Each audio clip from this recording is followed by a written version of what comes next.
नवीन कुमार। आइए डालते हैं आज के देश विदेश की खबरों पर एक नज़र और ताज़ा खबरों के लिए आप जुड़े रहिए। यह पटना जिला के दानापुर के समीप का तस्वीर तकियापुर का इलाका है, जहां पर नगर परिषद द्वारा मुख्य सड़क किनारे नाले का निर्माण कराया जा रहा है और नाले के निर्माण को लेकर किसी तरह की कोई वैकल्पिक व्यवस्था नहीं की गई है और जिस वजह से चौबीसों घंटा जाम की स्थिति बनी रह रही है, जिसे लेकर आम आवाम परेशान है, खासे परेशान हैं। लोग जो है शिकायत करके अधिकारी को थक चुके हैं, लेकिन कहीं किसी तरह से कोई वैकल्पिक व्यवस्था नहीं की गई है। नगर परिषद भी मौन है। आखिर नगर परिषद के अधिकारी इस तरह से जो कार्य करा रहे हैं, क्यों नहीं ठेकेदार की मनमानी जारी है।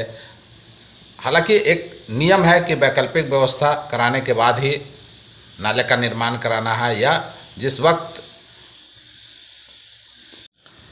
दानापुर बिहटा एलिवेटेड कॉरिडोर और अंतर्राष्ट्रीय हवाई अड्डा निर्माण को लेकर एक्शन में नीतीश सरकार, निरीक्षण का दौर शुरू।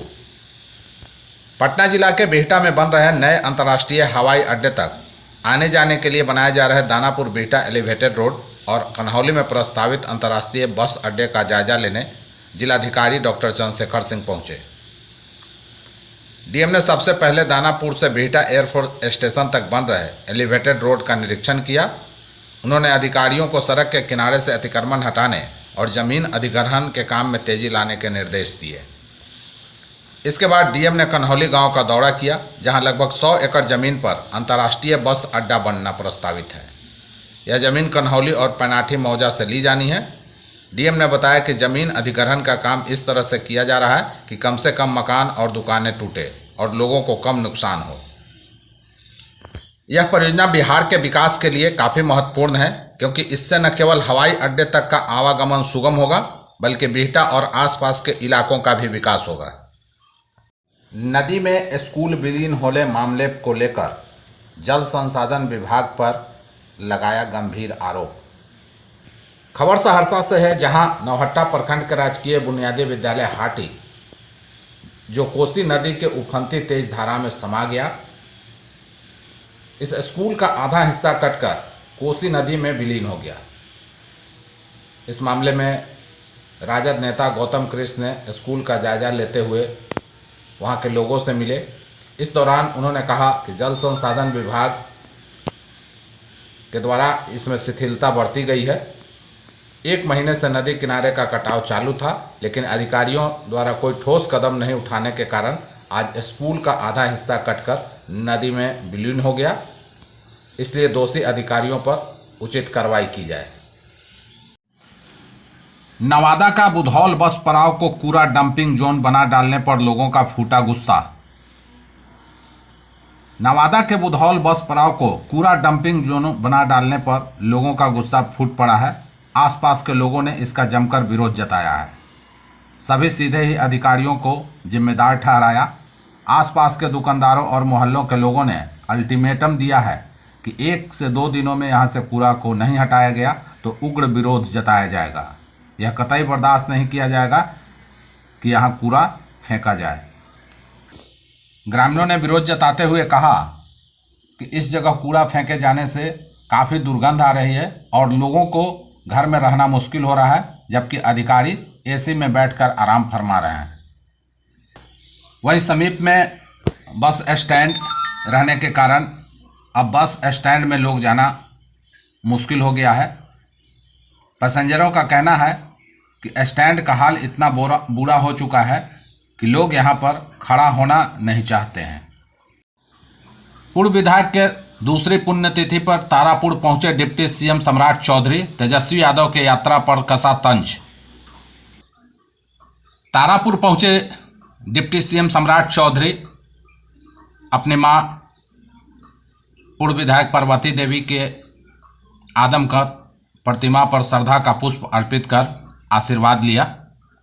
इससे पहले पिताजी का चरण स्पर्श कर आशीर्वाद लिया।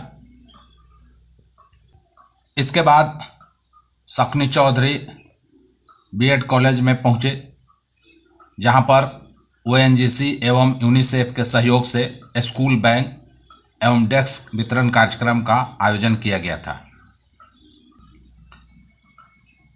पुण्यतिथि कार्यक्रम में पहुंचे डिप्टी सीएम ने कहा कि आज मेरी मां तारापुर के पूर्व विधायक पार्वती देवी का पुण्यतिथि कार्यक्रम है, इसमें शामिल होने पहुंचा हूं। यह हमारे लिए बहुत ही दुखद है, लेकिन तारापुर के विकास के लिए अधिकारियों के साथ कई जगह का निरीक्षण किया। इसके साथ पूर्व उप मुख्यमंत्री तेजस्वी यादव की यात्रा पर तंज कसते हुए कहा कि यात्रा के दौरान जरा बिहार के विकास को देख लें कि लालू यादव के समय किस तरह का विकास हुआ था और अब कैसा विकास है। आभार यात्रा के दौरान पूर्व डिप्टी सीएम तेजस्वी यादव पहुंचे समस्तीपुर, एनडीए पर साधा निशाना। समस्तीपुर पहुंचे आभार यात्रा के दौरान पूर्व डिप्टी सीएम तेजस्वी यादव ने कहा कि एनडीए गठबंधन का काम सिर्फ लालू जी और मुझको गाली देने का ही काम है। उन्हें बेरोजगारी और कोई काम से मतलब नहीं है।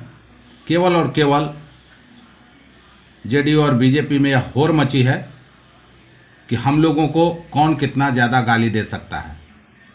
सब लोगों को पता है कि जो भी बीजेपी का विरोध करता है उसके पीछे केंद्रीय एजेंसियों को लगा दिया जाता है। पठन पाठन कराने के बाद अतिथि शिक्षकों को हटाया। लंबित वेतन भुगतान को लेकर अतिथि शिक्षकों ने आयुक्त को दिया आवेदन। खबर बिहार के सहरसा से है, जहां अतिथि शिक्षकों ने लंबित वेतन भुगतान की मांग को लेकर कोसी प्रमंडलीय आयुक्त को आवेदन दिया है। आयुक्त को आवेदन देने पहुंचे अतिथि शिक्षकों ने बताया कि सहरसा जिले में आउटसोर्सिंग कंपनी कोसी प्रगति द्वारा 61 शिक्षकों को नियुक्त किया गया था और 6 महीने सरकारी स्कूल में पठन पाठन कराने के बाद हम लोगों को शिक्षक पद से मुक्त कर दिया गया है। वहीं नाराजगी जाहिर करते हुए शिक्षकों ने कहा कि वेतन भुगतान के लिए शिक्षा विभाग का चक्कर लगाते लगाते थक गए हैं, लेकिन हम लोगों का वेतन भुगतान नहीं किया गया है।